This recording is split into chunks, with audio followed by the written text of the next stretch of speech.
Muy buen día a todos y todas.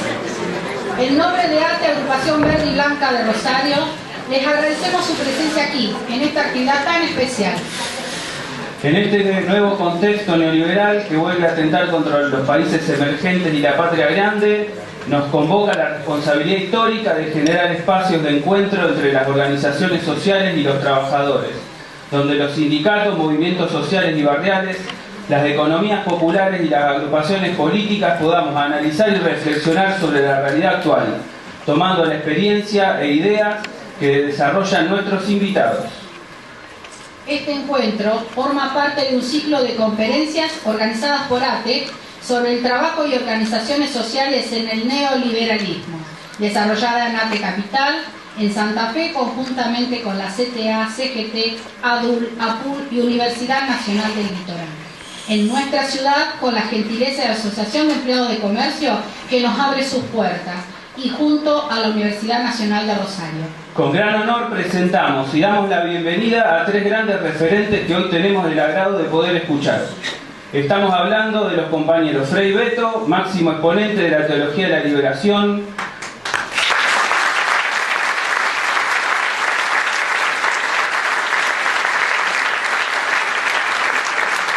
Atilio Morón, politólogo y sociólogo,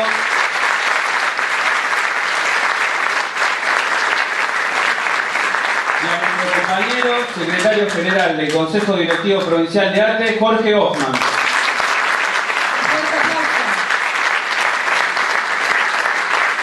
Agradecemos también a las agrupaciones que nos acompañan en esta tarde. CTA de los Trabajadores. Sindicato de Prensa Rosario. Observatorio de la Salud de los Trabajadores. Asociación de Empleados de Comercio de Rosario. ANSAFE Provincial. Colegio de Trabajo Social, segunda circunscripción de la provincia de Santa Fe. Confederación Nacional de Cooperativas de Trabajo. FACAL. Asociación de Técnicos de Familia y Niñez. Hijos Rosario. Mesa de Encuentro Barrial. Instituto Patria, Comisión de Salud Rosario. Ateneo John William Cook. Juventud de ANSAFE. Juventud de la CTA. Sindicato de Trabajadores Judiciales y Trasmu. Frente de Unidad de los Trabajadores. La Cámpora. Debemos agradecer la enorme concurrencia. Esperamos que disfruten de la actividad. Muchas gracias y damos paso a la palabra de Jorge Hoffman. En mi militancia, que ya tiene décadas, siempre ambos estuvieron presentes en su pensamiento, en su perspectiva, en su mirada de la realidad. Simplemente, Atilio Morón, todos ustedes saben, es politólogo, ha escrito numerosos libros, no sé si todavía seguís en Flaxo, pero tuve el honor de ser, no digo su discípulo, pero era mi maestro en Flaxo, fue mi maestro en Flaxo, fue vicerrector de la Universidad de la UBA, recibió premios de la Casa de las Américas, de la UNESCO.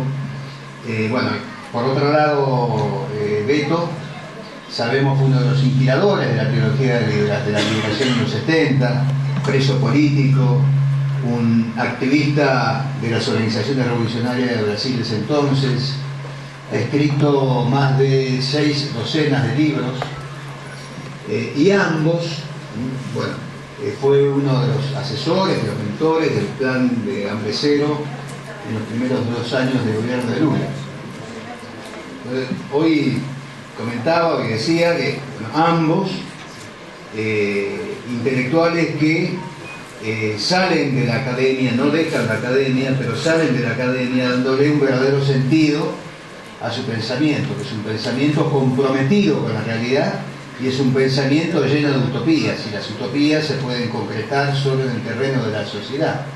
Entonces, ambos son militantes.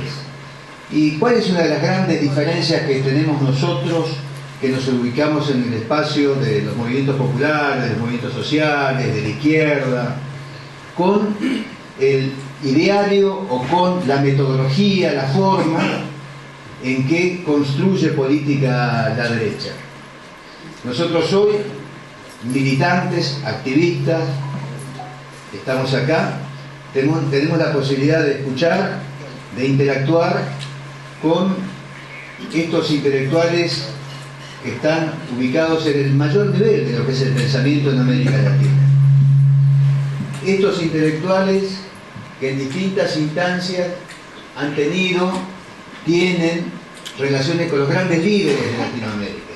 Bueno, Beto escribió un libro sobre religión y Fidel y religión, con lo que va de suyo, de que tuvo una estrecha relación.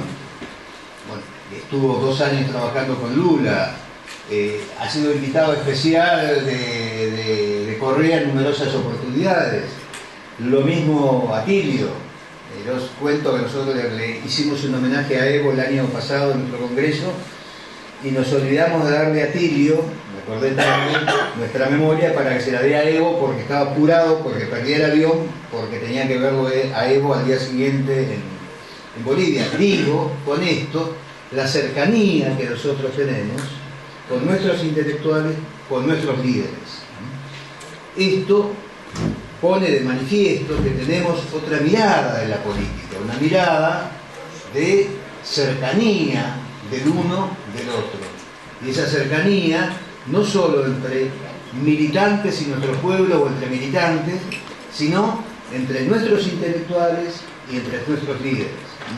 Esto es lo que representa tanto Beto como Atilio. Y finalmente, ya lo dijeron los compañeros, la intención de estas actividades está en el de generar el debate respecto de lo que es este monstruo que viene para lograr lo que es el neoliberalismo, y que este tipo de actividades sirva para reflexionar, para la reflexión para la acción, para el combate al neoliberalismo e ir construyendo, no digo con la pretensión de una teoría de la revolución para América Latina, pero sí un pensamiento para la revolución en América Latina. Y hoy, cada vez más, yo creo que nosotros lo vivenciamos, estamos mirando qué pasó en Ecuador, sufrimos el día de las elecciones en Ecuador, sufrimos por el golpe permanente de la derecha y el imperialismo en Venezuela. Estamos atentos y más que atentos al proceso de Brasil y esperanzados en que el pueblo brasilero pueda hacer ejercicio de la democracia para llevarlo a Lula nuevamente al poder. En definitiva, hoy estamos pensando como no pensábamos hace 20 años atrás. Cuando pensamos en política, pensamos en Latinoamérica.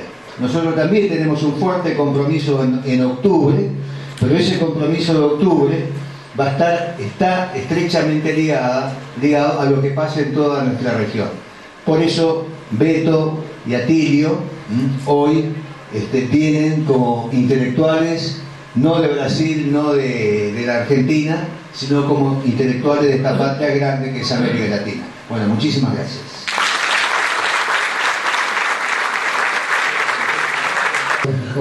Muchas gracias a todos ustedes, ATE, a la Asociación de Empleados de Comercio, por permitirnos estar en su casa y poder conversar con ustedes. Yo voy a hacer una reflexión que un poco enhebra algo de lo que hemos venido conversando hace 2 días con Beto, ya al borde del agotamiento físico y mental, pero todavía nos quedan algunas neuronas en funcionamiento, por lo menos a mí, y que a él le quedan más, a mí unas poquitas. Y a partir de ahí, tratar de compartir con ustedes una reflexión, ¿no es cierto?, acerca de qué es lo que nos está pasando. ¿Por qué perdimos gobiernos? ¿Por qué se nos caen gobiernos? ¿Por qué perdemos una elección en Argentina que nunca debió haberse perdido? Jamás. Una elección regalada, a mi manera de ver. Lo he escrito, por eso lo digo, no es que lo estoy inventando de acá, lo escribí ya en mi blog a comienzos de diciembre, después de una reflexión de un par de semanas, ¿verdad? ¿Por qué se nos da un golpe de Estado institucional, como le dicen en Brasil? ¿Por qué no salieron las grandes masas brasileñas a la calle a defender ese gobierno? ¿Verdad? Y creo que esto nos obliga a repensar un poco algunos de los problemas que hemos tenido, ¿verdad? Y avanzar un poco en algo que, intercambiando ideas con Beto sobre las experiencias de Argentina y Brasil, con los gobiernos populares de los últimos años, es que nos está faltando la autocrítica.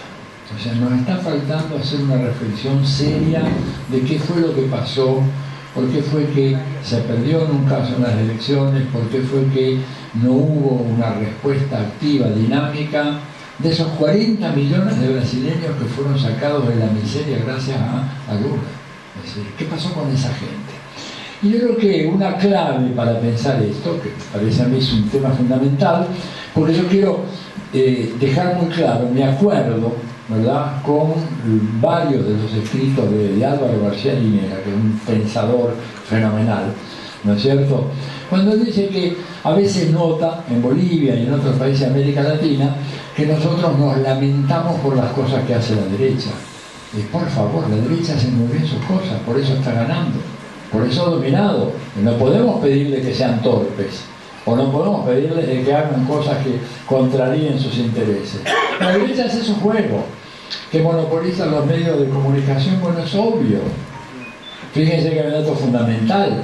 Ahora que ganó Lenín Moreno en Ecuador, el candidato perdedor, Guillermo Lasso, ¿verdad?, le plantea un pliego de condiciones y le dice que para garantizar la gobernabilidad del Ecuador tiene que tomar 10 medidas que corrijan los excesos, las deformaciones, las aberraciones producidas durante el gobierno de Rafael Correa. ¿Y saben qué es la primera? ¿Cuál es la primera de las 10 condiciones? La abolición de la ley de medios. O sea, la derecha no se equivoca. Entonces nosotros no podemos estar quejándonos, lamentándonos de que porque ellos hacen estas cosas, pero obvio, hacen estas cosas porque ellos no tienen el eclecticismo que muchas veces inunda a sectores de la izquierda, ¿verdad?, que tienen dudas de que exista algo que se llama lucha de clases. La derecha lo tiene muy claro, sabe que eso es un dato permanente, ¿verdad?, y que ellos nunca bajan los brazos. Y que desarrollan una serie de estrategias que les permiten confundirnos a nosotros, hacernos ir detrás de ideas de moda, ¿no es cierto? Venden muy bien su producto, ahora están vendiendo el tema del fin del ciclo de los gobiernos progresistas. Y creo que entonces, más importante que nunca, para entender eso lo que nos pasó y hacer un balance autocrítico, ¿verdad?, empezar a discutir estas ideas. Yo muchas veces voy por ciudades del interior de la Argentina y veo, digamos, a veces un entusiasmo muy grande en el sentido de que, bueno, vamos a volver, se nos dice. Entonces la pregunta es, sí, vamos a volver, pero lo que hay que preguntar primero, ¿por qué nos tuvimos que ir? Y segundo, ¿qué vamos a hacer si volvemos? Porque, digamos, hay que reconocer, ¿verdad?, ningún gobierno está exento de críticas. Yo no conozco un solo gobierno en el mundo, ni siquiera, digamos, hablando del tema de corrupción, ni siquiera el Estado Pontificio del Vaticano está exento de corrupción. Entonces, cuando se habla de corrupción como si fuera un problema específico que ocasiona una derrota, digo, es una exageración propagandística, es un instrumento de lucha política, pero no es una realidad. Hay un problema, ¿no es cierto?, en todos nuestros países. Yo no sé, rebota mucho, hay mucho eco. ¿Se escucha de al fondo o no se escucha? ¿Se escucha bien? Bueno, entonces me toca aguantar el eco acá. Bueno, el tema, digamos, el tema es entonces ver un poco, bueno, qué vamos a hacer. Para ver qué vamos a hacer tenemos que ver, bueno, con qué contamos, qué es lo que podemos hacer, cuáles son nuestras fuerzas, ¿verdad? Y ahí encontramos nosotros, en estas charlas con Beto y con otros amigos también antes, algunas debilidades que tuvieron las experiencias progresistas en Argentina y Brasil. Por ejemplo, una debilidad muy grande es librar la batalla cultural. Beto ha escrito mucho sobre esto, seguramente hablará algo más sobre este tema, ¿verdad? Porque tanto en Argentina como en Brasil se confió mucho en el famoso boom del consumo. Yo recuerdo muchas veces el optimismo de la presidenta Cristina Fernández hablando del boom del consumo, etcétera, que existió y es real. Y los que tenían duda ahora estamos viendo de que se acabó el boom del consumo, ¿no es cierto? Pero el supuesto detrás de esa argumentación que hacía Cristina, y que también con otras palabras hacían Lula y Dilma, era que el boom de consumo creaba lealtad política, creaba hegemonía política. Y no fue eso.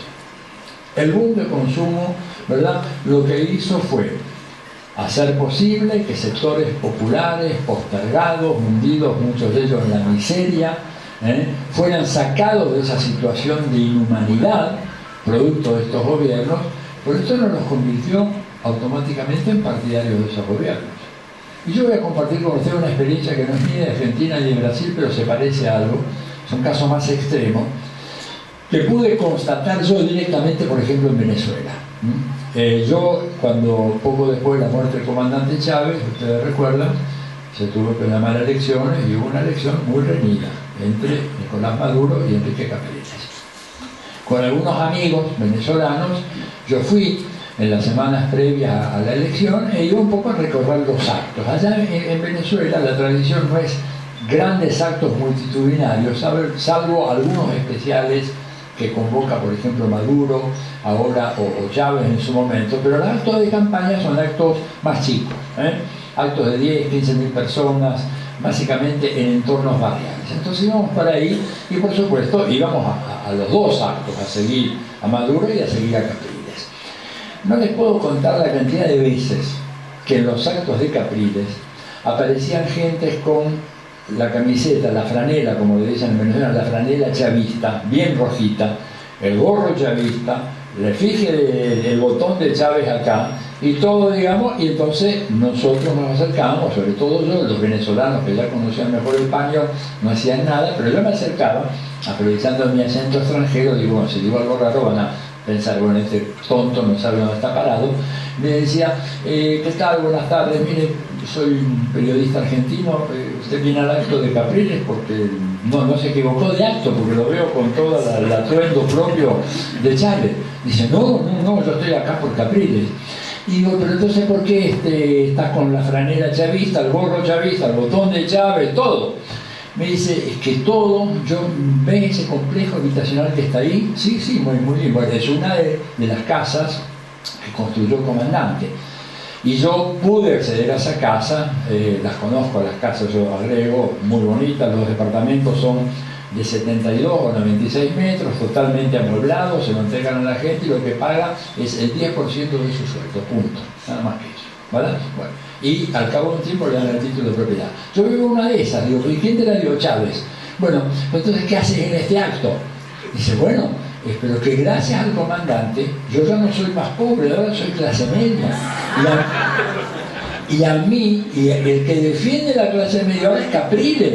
Maduro tiene que ocuparse de los que estaban antes como yo.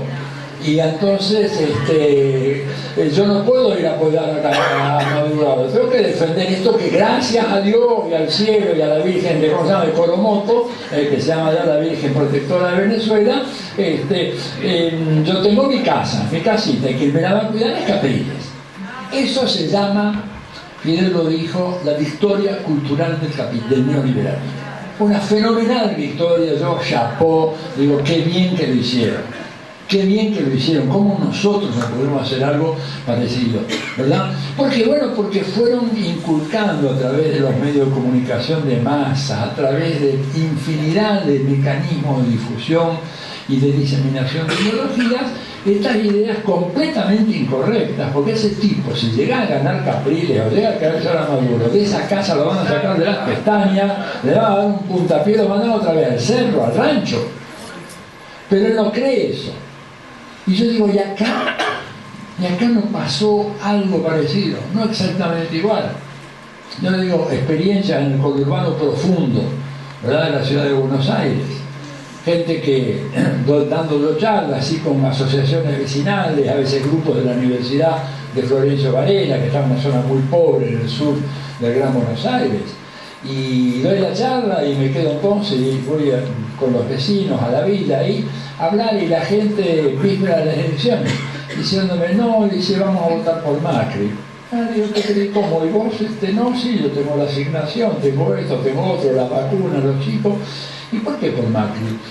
Bueno, porque yo, la verdad, estoy cansado ya de la asignación universal y quiero trabajo genuino.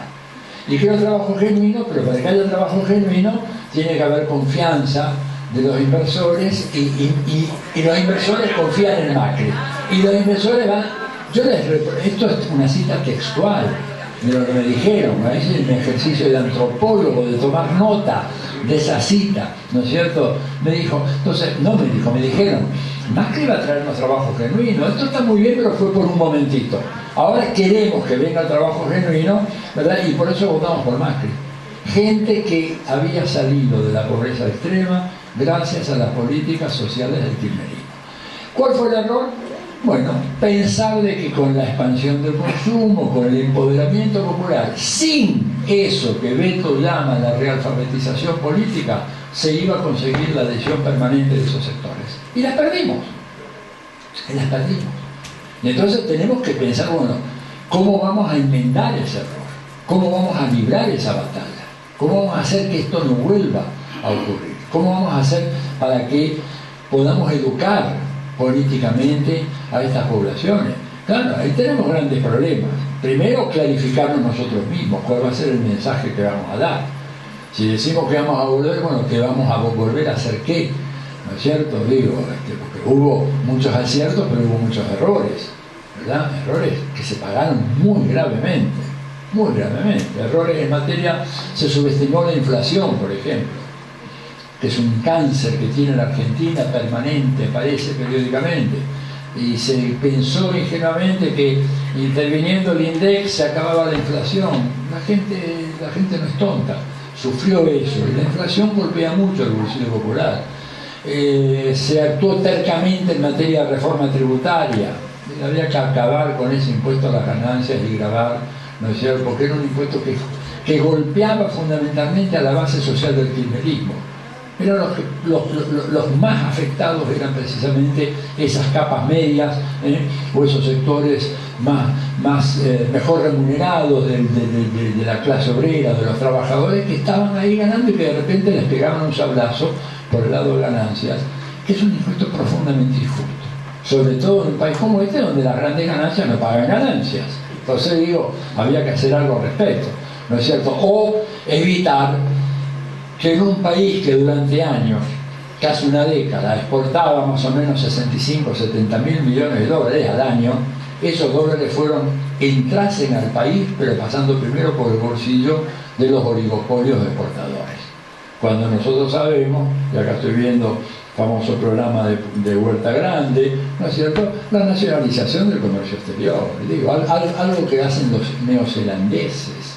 No es que tengo que ir a la experiencia soviética, algo que hacen en Nueva Zelanda, ¿verdad? Y en lugar de eso, se pensó que no, que mejor que no, porque esta gente se va a oponer y va a hacer una oposición. Pero si ya la oposición la tenés ganada, si ya cualquier tentativa de reforma en América Latina es imperdonable. Cualquier tentativa, por modesta que sea, Beto tal vez habla un poco de eso, Dilma Rousseff en su segundo mandato aplicó un programa ultra neoliberal y la bajaron igual, no importa, ¿verdad? Porque ¿cuál es esto? El objetivo es que el gran actor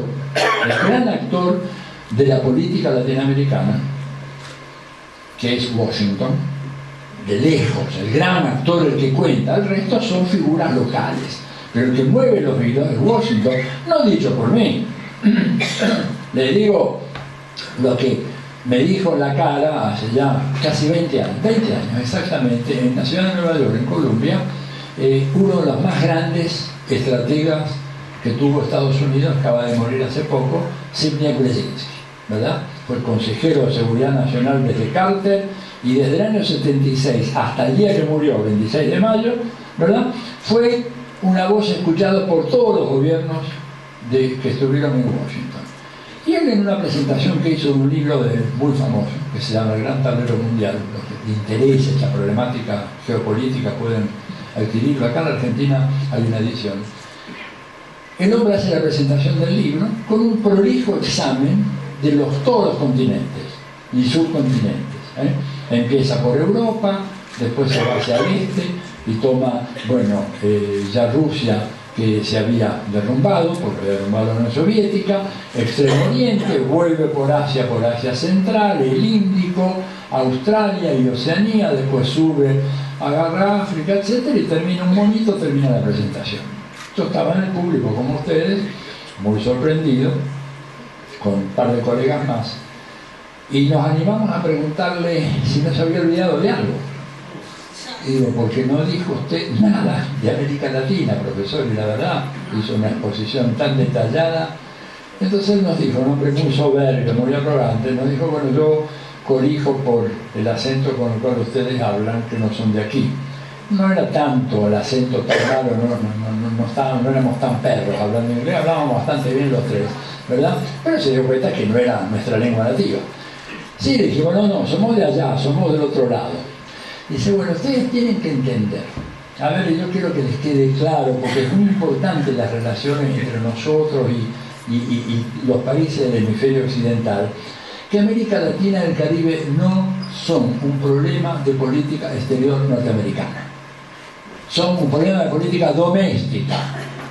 ¿Les quedó claro? Esto es un tema doméstico, esto no es un tema internacional. Nosotros podemos tener problemas con África, pero no podemos tener problemas con América Latina, porque hacen a la seguridad nacional de este país, depende de que América Latina esté bien encuadrada, coherentemente encuadrada con gobiernos, me dijo, gobiernos que comprendan nuestros intereses. Y que nuestros intereses son globales porque somos la gran superpotencia del mundo, que quiere que le hagamos mala suerte, les tocó este continente, ¿verdad? No hay otro, antes estaba la Unión Soviética y ya no está más. Entonces, o se llevan bien con nosotros o nosotros vamos a disponer de recursos. Y lo dijo el Banco Mundial, el Departamento del Tesoro, bloqueo diario, hasta que logremos que este continente sí entienda cuál es nuestra necesidad. Entonces el gran actor es ese. Ese gran actor acá, obviamente, son muy inteligentes y se mueven así la manito por debajo de la mesa. No es que actúan a lo bruto, no, actúan con gran sutileza. Por ejemplo, formándonos a todos los jueces. Este juez Moro que está haciendo toda esta persecución contra el Lula, me decía Beto, fue formado por el FBI. No es casual. Y los jueces que tenemos acá nosotros, creo que hay algunos amigos de la Asociación de Empleados Judiciales pueden darnos unos datos, más o menos la misma historia, ¿verdad? Y los jueces son los no periodistas, ahí van los Nelson Castro, los Tenenbaum, todos estos, los Longobardi, a recibir cursos en Estados Unidos para después venir acá y decir todas esas barbaridades que dicen, ¿no es cierto? Y los militares también formados en Estados Unidos, o sea, esto es un imperio. Lo dice Brzezinski, lo hemos dicho nosotros en la izquierda latinoamericana desde siempre, pero inclusive, para los que tengan dudas, por ejemplo, un señor llamado Karl Rove, que fue el gran asesor que tuvo George Bush durante sus dos términos como presidente, y le hicieron una entrevista y él pidió que fuera off the record, que no figurara su nombre. El New York Times publicó la entrevista, ¿no es cierto?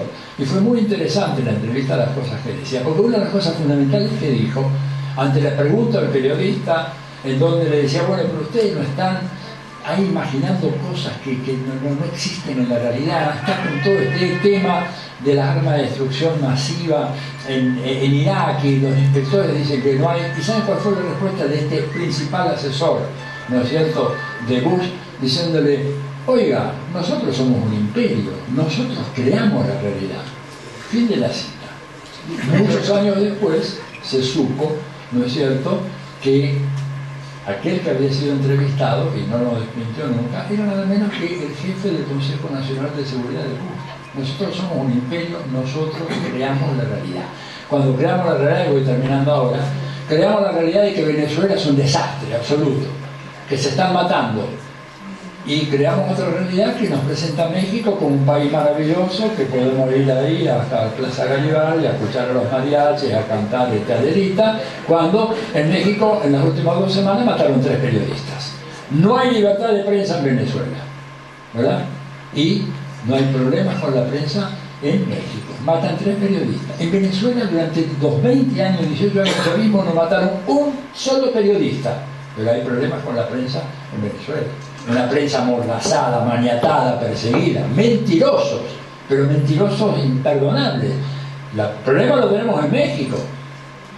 En Colombia están matando líderes sociales. Si ustedes vivieran en Colombia estarían en peligro inminente. Cualquier líder social de base en Colombia está amenazado de muerte por los paramilitares, financiados por Estados Unidos, bancados por Uribe y protegidos por la prensa. Están matando a razón de 1 o 2 por día. Si no, métanse en el blog de alguno del Polo Patriótico, la Marcha Patriótica, cualquiera de las organizaciones populares de Colombia le dan el detalle, ¿verdad? Sin embargo, como dice muy bien Karl Rock, nosotros creamos la realidad. Entonces, Colombia, un país maravilloso, México maravilloso, Chile una maravilla. El problema es Venezuela. ¿Se dan cuenta? Esta es la gran batalla que tenemos que dar. Y por eso es que estamos un poco con Beto empeñados en esto de la realfabetización política de América Latina, pero que supone también tener acceso a medios. Y los medios están muy concentrados y por algo, ¿verdad? Guillermo Lasso, que fue derrotado en Ecuador, le pone un pliego de condiciones a Lenín Moreno diciéndole produzca la abolición de la ley de medios. Esta es la gran batalla que nos queda por dar, bueno, y que apenas estamos esbozando acá en estas palabras. Gracias. Buenas tardes a todos y a todas. Bueno, quero primeiro agradecer a Associação de Empregados do Comércio, a ATE, a todas as associações, sindicatos que nos invitaram a estar aqui com vocês. Quero dizer que eu contei 16 CIAs ocupadas por fantasmas. E não sei por que há tanta gente de pé e não ocupa estas CIAs que estão vazias. Bueno, que la gente se levante y avance una silla. Muy sencillo.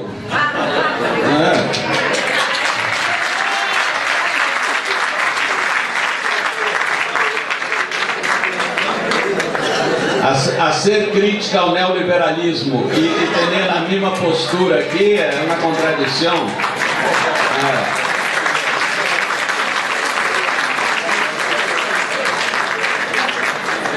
Bueno,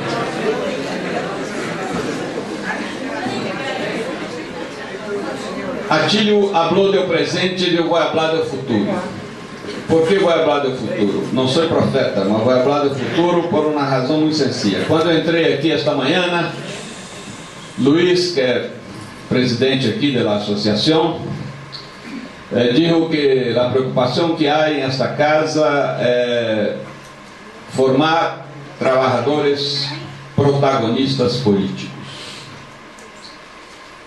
E me han dicho também que aqui comem em este prédio, porque há um outro fora, 1.200 pessoas por dia. Eu supongo que destes 1.200 que vêm aqui almoçar, nenhum deles liga em la esquina para pedir outro prato. Eu supongo que eles saiam organicamente satisfeitos. Mas minha pergunta é outra. E que alimento espiritual, ideológico recebem aqui? Ou viene solamente llenar a barriga, o estômago? Ou há ferramentas para também llenar o espírito e a cabeça? Bueno, me han dicho, aqui hacemos muitas atividades, cine, teatro, certames de literatura, poesia, enfim, muitas coisas. Eu diria que tudo isso é muito importante, pero se queremos formar trabalhadores protagonistas políticos, isto não é suficiente. Por que não é suficiente? Porque a formação não é uma coisa espontânea.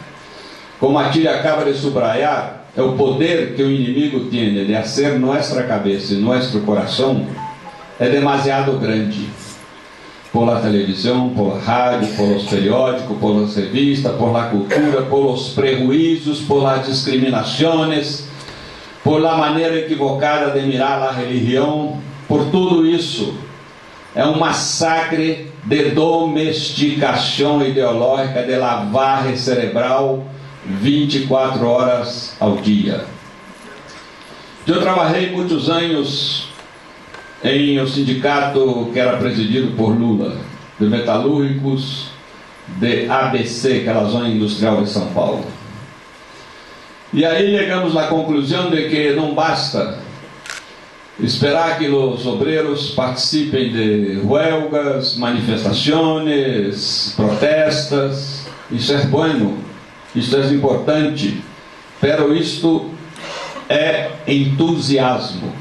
Se não há um trabalho complementar, quando o fogo se apaga, já vuelve a sua vida burguesa. Sim, sua vida burguesa, porque, como ha dito Paulo Freire, há muitos oprimidos que são hotéis de opressores, como este que Atílio citou, que dizia: agora sou classe média, agora tenho que seguir a Capriles, já tenho minha casita. Assim como a gente, choferes de táxis, né, que vêm de muita pobreza porque têm um carrito, são taxistas, agora já pensam que são dueños de meios de produção, né? Dentro em pouco vão ter um banco, né? Por aí pensam, sobretudo eles que manejam dinheiro toda hora. Então, o trabalho político, quando falamos de alfabetização política, estamos falando de uma estratégia pedagógica que não se improvisa, que há toda uma experiência que todavia não foram adotadas pelos movimentos sociais, que se chama educação popular. E essa educação popular tem uma metodologia, e essa metodologia tem que ser conhecida.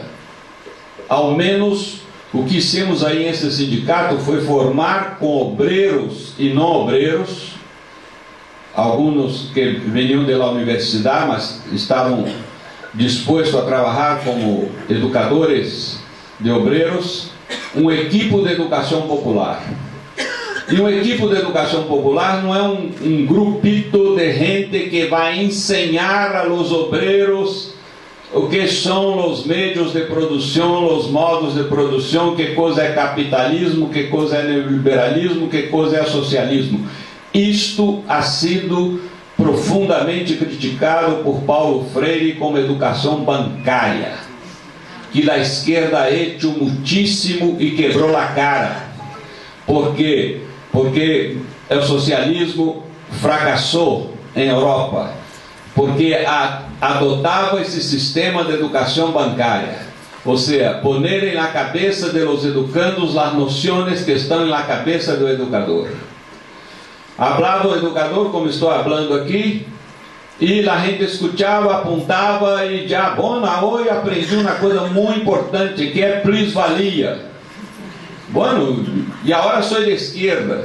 Que esquerda nada, 2 horas depois já não sabia que era plusvalia, pero se sentia sacramentado por 5 ou 6 noções do marxismo de manuais que adotavam aí.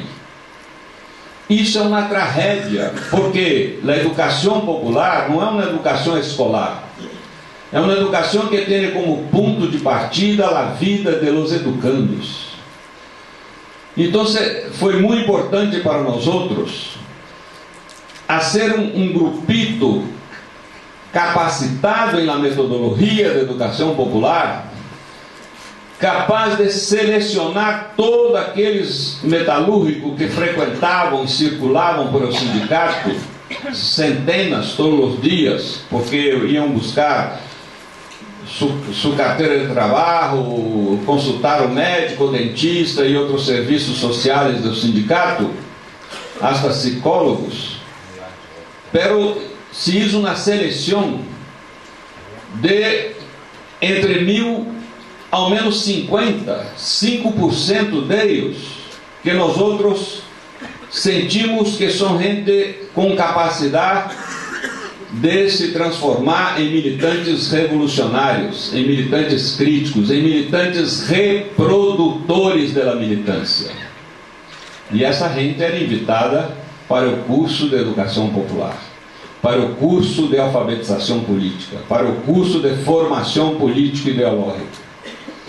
Pero aí hacíamos, dentro da metodologia adequada, repito, que não se tratava de ensinar noções, mas se tratava de utilizar duas ferramentas por la ordem. Primeiro, sacacocho, sacar de la gente sua experiência de vida, de luta, de inquietudes, de sonhos, de fracassos, de sofrimento, de anhelos, sacar de la vida, fazer com que a vida venga ao sol, e depois o destornillador, apertar.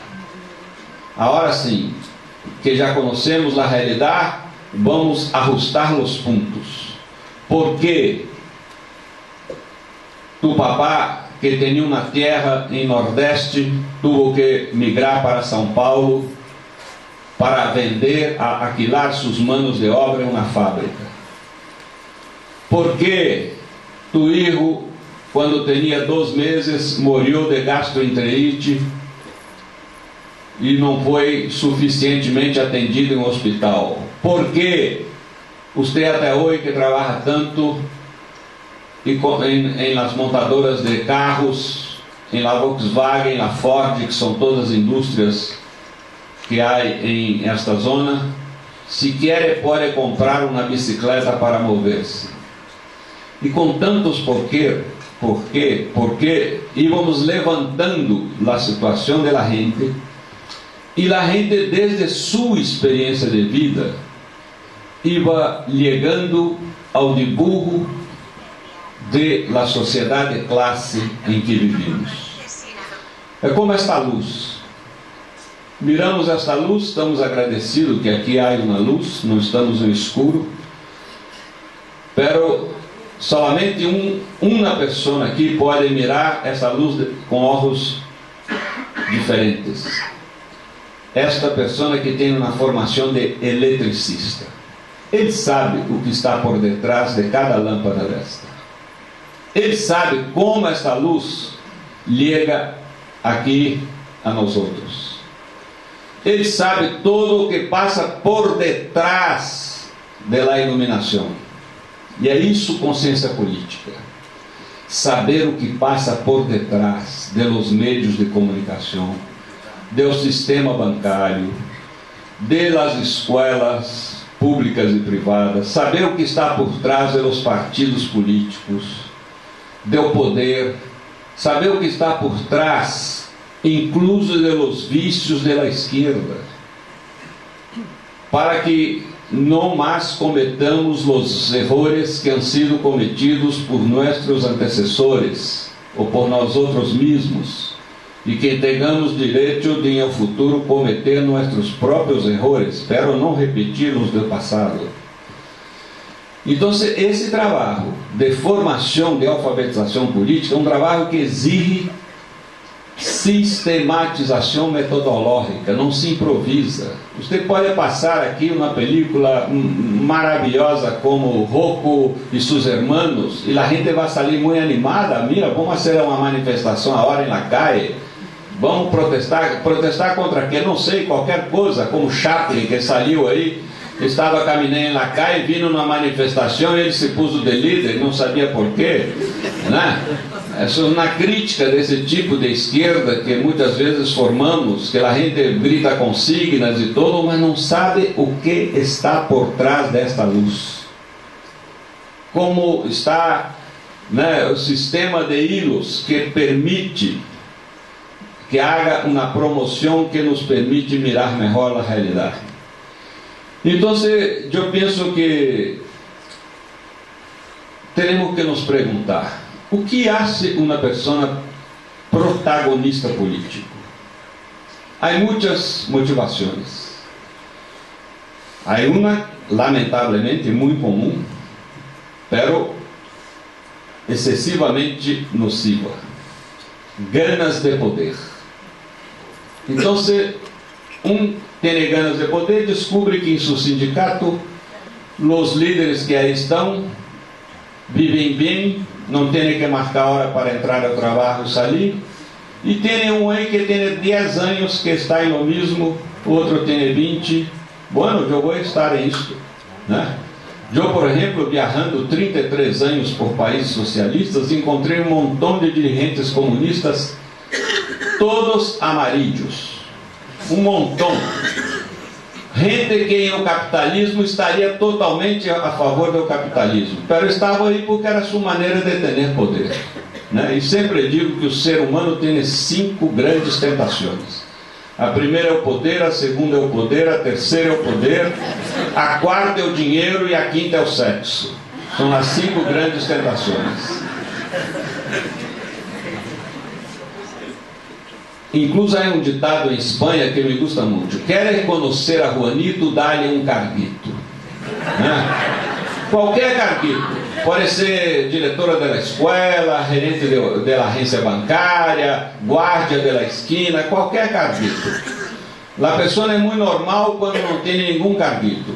Depois, aí se revela para bem ou para mal, né? Porque há gente que, em sua função de poder, se põe a serviço, altruísta, solidária, né? Não tem apego, como Temer está aí desesperado, que não posso sair porque vou me sentir um merda como cidadão comum, vou perder o fórum privilegiado, enfim.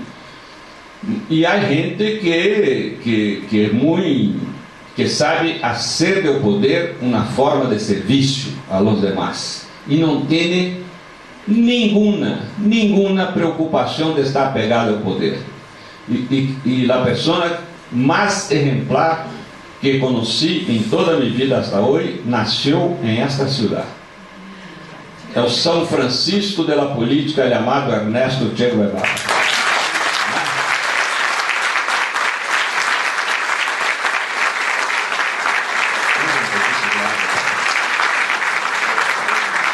E este ano, em outubro, espero que em outubro vocês comemorem os 50 anos da desaparição do Che devidamente.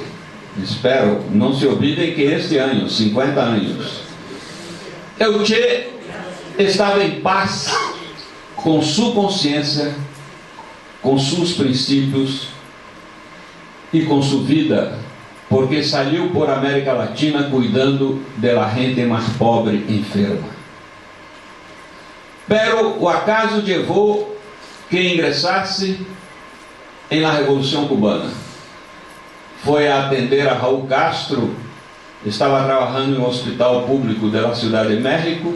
Raul teve que ingressar aí, e ele foi atender, e Raul se encantou, porque era um jovem médico argentino que era marxista, e a gente deu grama, não tinha nenhum médico entre os 82 guerrilheiros, que o invitou, e ele ingressou também em la guerrilha, saiu vivo, vitorioso, ha exercido várias funções ministeriais em Cuba, incluso de presidente do Banco Central.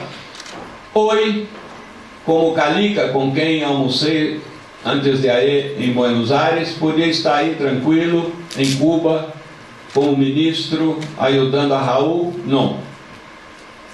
Tuvo a coragem de desapego, de desprendimento, de dizer: isto não me basta, eu quero fazer de minha vida semilla para que outros tenham vida.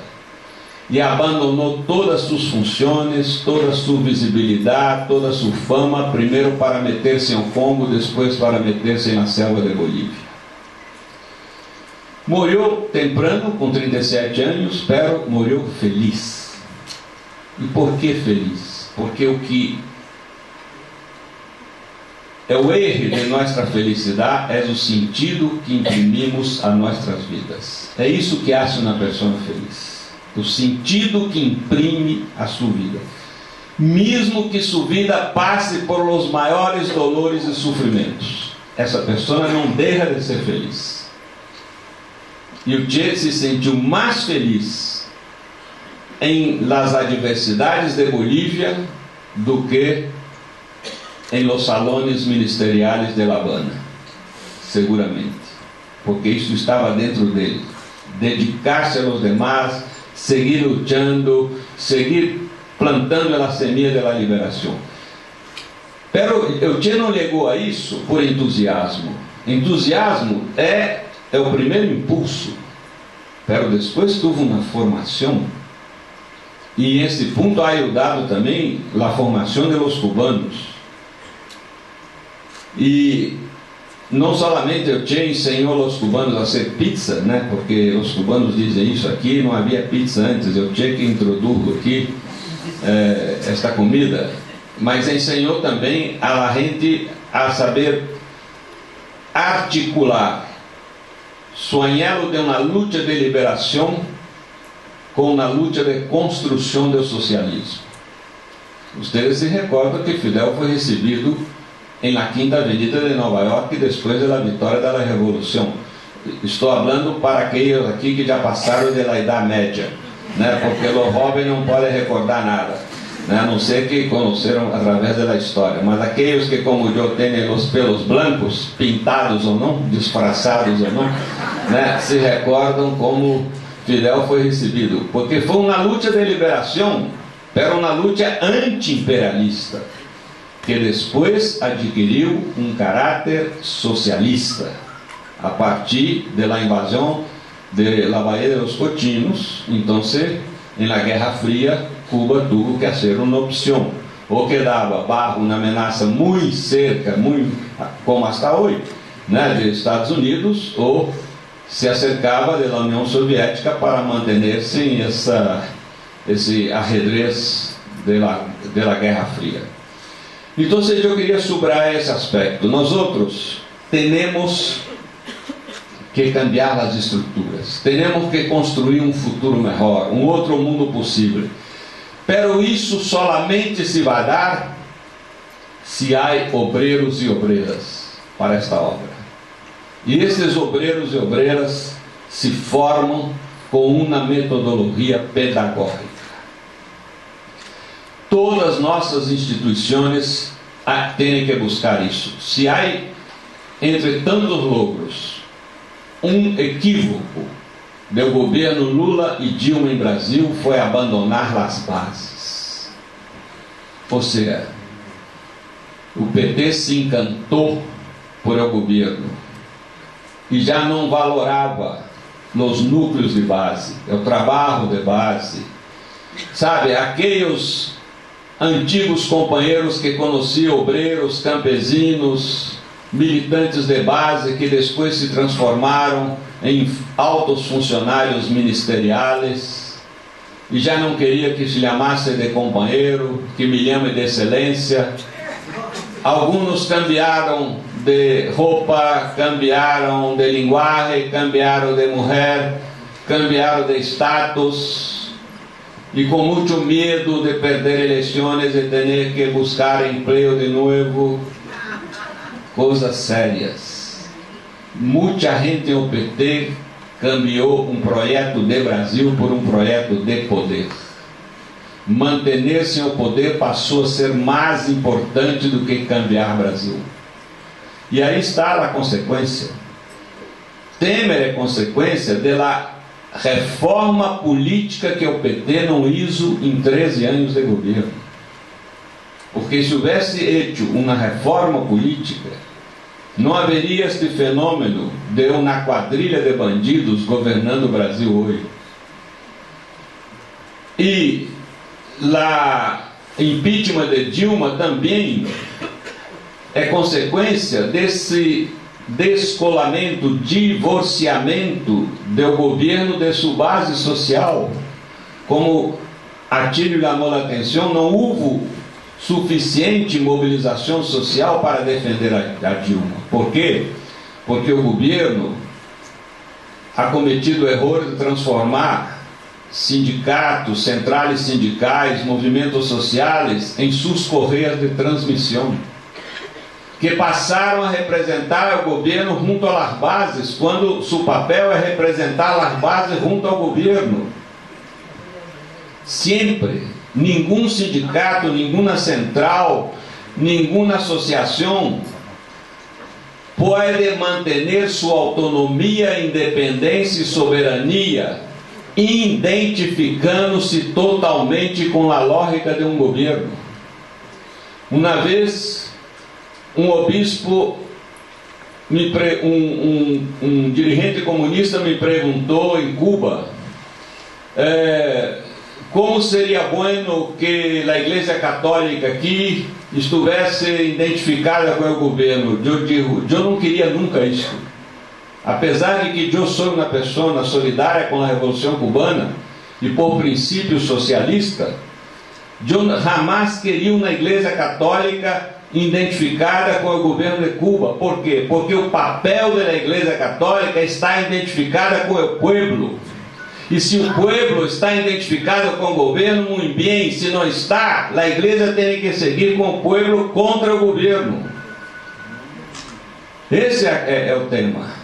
Porque foi um erro também da Igreja Católica identificada com o general Franco em Espanha e dizendo a todo mundo que a igreja não se metia em política.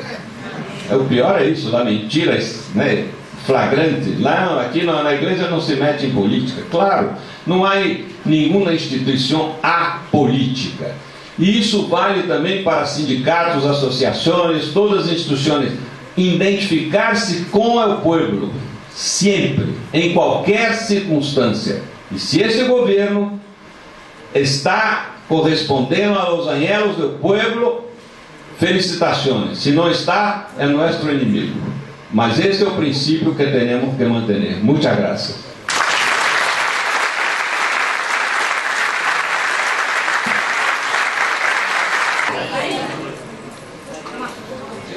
Dos preguntas.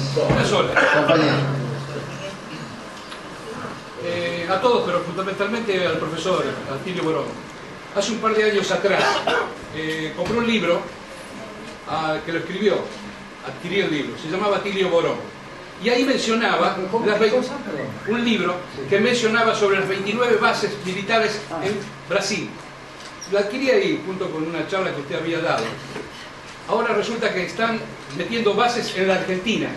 La pregunta es, si tuviésemos un gobierno democrático y progresista, ¿habría alguna posibilidad de volver atrás de esta situación? Fuera las bases militares de Brasil, fuera las bases militares de Argentina, fuera las bases militares de Latinoamérica. Eso es todo. Bueno, gracias por el comentario. El libro hay un pequeño error. El libro habla de que Brasil estaba rodeado por 25 bases, o 25 bases militares extranjeras. Ahora son 29, le aumentaron. El número es correcto. Pero creo que haya una base militar va a depender de la capacidad de resistencia que tenemos nosotros. Ya el gobierno Macri tiene un preacuerdo de 3 bases militares, una en la Triple Frontera, donde no hay problema con el presidente Cartes y con Temer para lograr, otra en Ushuaia, que abre todo el camino hacia la Antártida y al paso bioceánico en el sur del continente, y la tercera en Salta, en la frontera con Bolivia, para monitorear el enorme yacimiento de litio que tiene Bolivia y que hace que Bolivia sea la Arabia Saudita del siglo XXI. Entonces, lo podremos parar y va a depender de nosotros. Mire, el neoliberalismo, todas esas políticas separan si hay resistencia popular, resistencia organizada, pensada, con una estrategia adecuada, no cualquier cosa, ¿verdad? De hecho, acá se intentó instalar una base en el Chaco, ustedes recordarán, y hubo una poblada impresionante, muy bien organizada, y tuvieron que desistir. Yo creo que va a depender mucho de nosotros. Y las bases militares son una amenaza terrible, porque nosotros con bases militares en América Latina, y más concretamente en Argentina, atraemos como un imán a todos los enemigos que Estados Unidos tiene en todo el mundo. Todos los días estamos leyendo que hay por lo menos 10.000 personas del ejército islámico dispuestos a inmolarse como mártires en la lucha contra el pérfido occidente. Digo, teniendo bases militares acá, los atraemos para acá. Así que hay que oponerse radicalmente a eso, y si tuviéramos gobiernos mejores en toda la región, sacar a todas las bases militares. Correa pudo hacerlo. Correa pudo hacer al sacar la base de Manta. Otros gobiernos podrían también hacerlo. Una mujer. El 9 de marzo me mataron a mi papá, entraron a mi casa, cada vez más inseguros. en este país, en el mundo, hablan de los militares, ¿qué tengo que pensar yo? De la justicia, del gobierno, que todos los gobiernos son iguales. Yo hoy lo cuento, mañana lo digo a mi otro compañero, entraderas, a quemarropa, que no le importa una mierda al gobierno de eso. Cómo estoy yo, cómo está mi familia, cómo me destruyeron a mi familia, cómo están destruyendo al país y al trabajador. Las entraderas son una interna policial, a ver, no nos engañemos tampoco, que la policía juega en todo esto, en la seguridad, no le echemos la culpa a los gobiernos. Aclaro eso, por favor, para la compañera. Puede ser una pregunta de... Bueno, só para hacer un comentario. Son 600.000 asesinatos por año en el mundo, 60.000, 10% en Brasil. Las causas de esta avassaladora quantidad de homicídios se dá por vários fatores, mas vou apontar alguns. Primeiro, por la ideologia belicista que respiramos em las películas, telenovelas e todo. Muerte, muerte, muerte, armas, armas, armas. Desde niño. Já os niños em los juguetes eletrônicos estão aí aprendendo a matar, a ser assassinos virtuais. E muitos papás compram joguitos, não sei que coisa, porque não tem ideia de como estão alimentando o sistema com esta cultura violenta de belicismo em todo. Segundo, o próprio sistema capitalista. Agora Trump acaba de subir o pressuposto militar em bilhões e bilhões de dólares nos Estados Unidos e acaba de visitar os árabes para conceder a eles crédito de comprar durante os próximos 20 anos bilhões e bilhões de armas. Estados Unidos tem 7.000, não uma, bastava uma para destruir este pequeno planeta equivocadamente chamado de Terra, porque meus amigos extraterrestres quando miram aqui chamam de água, há mais água do que terra. Tem 7.000 ogivas nucleares, 7.000, e Rússia tem 7.200.000, tem 7.200, passem 200 das ogivas de los americanos. Então, e depois é uma vergonha, quando algum país quer ter também sua ogiva nuclear, como o Irã, aí uma grita, não pode. ¿Por que Israel pode? ¿Por que Afeganistão pode? E por que outro país não pode? ¿Por que Estados Unidos e Rússia têm 14.000 ogivas? É claro que eu sei que a paz jamais vai vir de la fuerza de las armas, vai venir de fruto de la justiça. Então a melhor maneira de tu viver o sacrifício de tu papá é unir-se a todos nós outros que lutamos por uma sociedade em que haja justiça, em que não haja tanta desigualdade, injustiça, ódio, desarmonia, sabe? Tudo isso é produzido por esse sistema que não tem vergonha de se chamar capitalista, quando deve se chamar humanista, porque põe o dinheiro por arriba dos direitos humanos.